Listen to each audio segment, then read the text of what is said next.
What's up, movie lovers, and welcome back to the Lucid Nightmare. I'm your host, as always, Jay Schatzer. And as you can see, I am in my car looking like an absolute creep talking in the parking lot because we have a new segment today. It is called Double Feature, and I'm going to be going to the cinemas watching some movies that aren't made in the 80s and 70s and 60s. I'm going to go see two new flicks.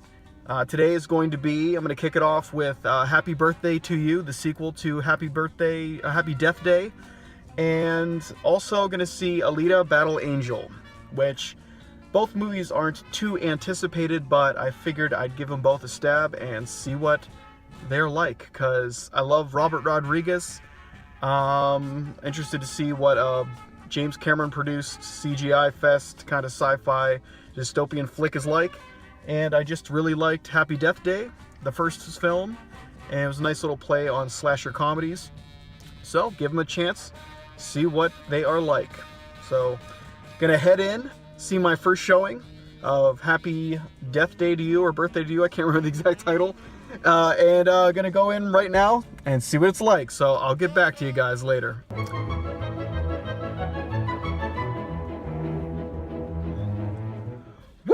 Just got back from watching the first movie, Happy Death Day to You, and I have to say I am actually really surprised about how much I like the movie.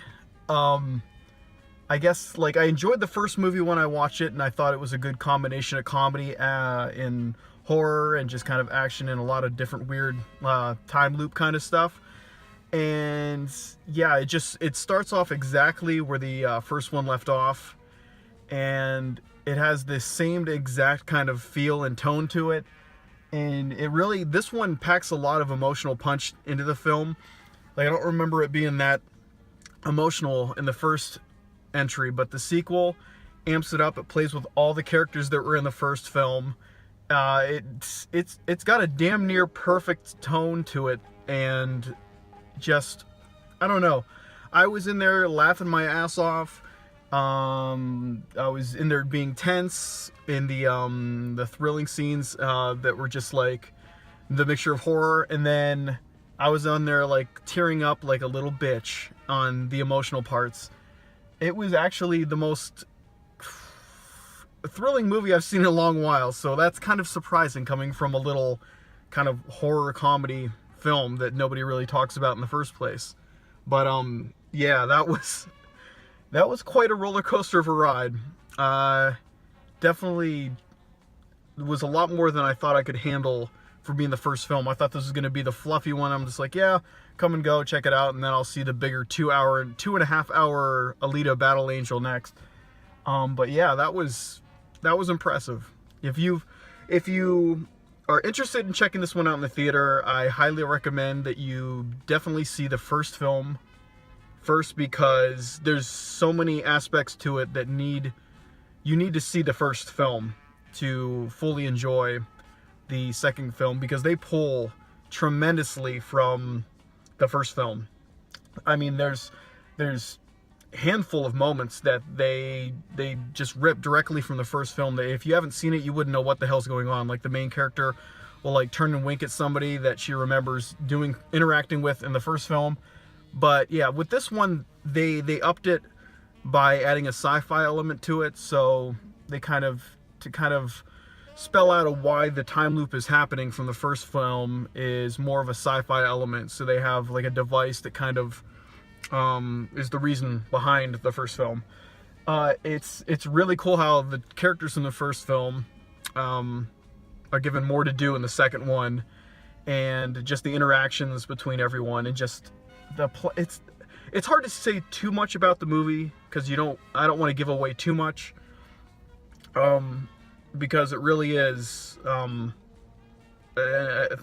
it's a thing that you have to experience firsthand without knowing too much about it. And I think that's what made it so effective for myself, is because I came in, I never even watched the trailer.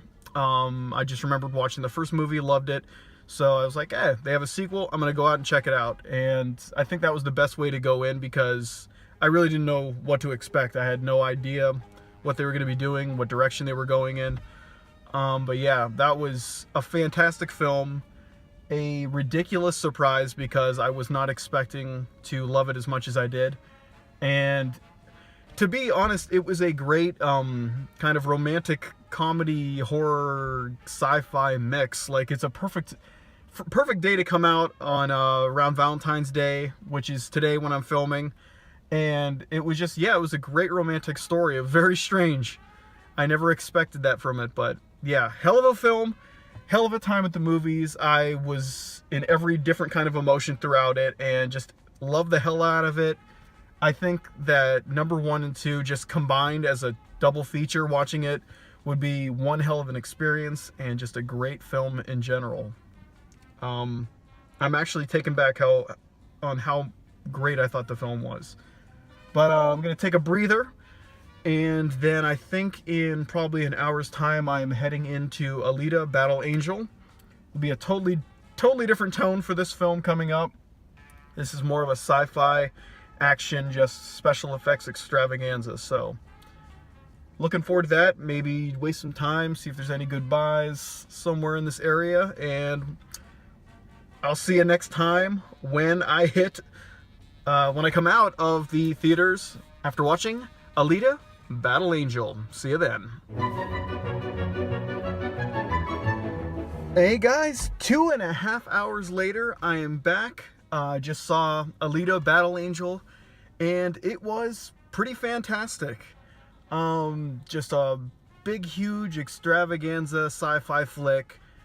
Surprisingly, a lot of heart to it. Just a lot of good direction in general. The story flowed beautifully, and yeah, really, you get really caught up in the effects and just the crazy, over-the-top nature of everything. I think one of the main pulls of the film are just the characters in general. The lead actress, I don't even know who played her. Got motion capture, kind of like facial motions, but she did an amazing job as Alita. You really sympathize with her character. She's really innocent, kind of like a newborn child who's kind of learning everything, but she can kick people's asses, so it's a really interesting kind of thing. Keep in mind, I haven't seen the anime that it's based off of. For some reason, that's the only like anime, kind of well-known anime that I haven't seen before. I don't know how that slipped past me, but yeah, I thought it captured the spirit of most of the animes that I've seen, so it's got that going for it. The other character, Christopher Waltz's character, he plays a doctor that finds her and puts her back together. He's almost like a father figure to her. Really good acting there. Just a lot of heart and soul from both of those guys. And the rest of the cast is really great too. So it's just a really great kind of epic science fiction animated film come to life. Really good stuff, really great action, totally action-packed. Yeah, just a great film altogether. For 2.5 hours, I think it might even be a little bit longer than that. It kind of flew by pretty fast, so a lot of good action, a lot of good scenes, moments, everything great in general. But if I had to pick between that movie or the Happy Death Day to You, I would say my favorite of the bunch was Happy Death Day to You, because it was such a surprise that I did not realize it was going to be as good as it was. And I don't know if it's because I just forgot about how great the first one was, but just the general tone that it was able to carry over into the sequel and make it feel like one fluid story from the first movie to the second really put it over the top for me. So I'm gonna have to say Happy Death Day to You was my favorite. Definitely the biggest roller coaster out of the two movies. Just emotional wise and story wise, and just how it all wrapped it all together. I would give it to that film. But it was a fucking good double feature. Both those films, unexpected. I thought it was just going to be kind of a lazy way to start this whole segment off with the first episode, but yeah, two great movies, great time, very interesting experience for both films, and ones I highly recommend. So if you are itching to go to the cinema anytime soon, see these two for sure, because they really just knocked it out of the park on expectations. Didn't think I was going to have this great of a day, but had a great time, great entertaining time. Guys, that's all for me today. Hope you enjoyed this new segment, and I'm hoping to get some more out once some more movies come out. I don't know what's on the horizon, but yeah, I'm gonna try to see if I can keep this segment going and add another thing to the channel. But I will see you guys next time on the next crazy shit that I come up with next for the channel. So stay classy, take care, and stay out of trouble. Later, guys.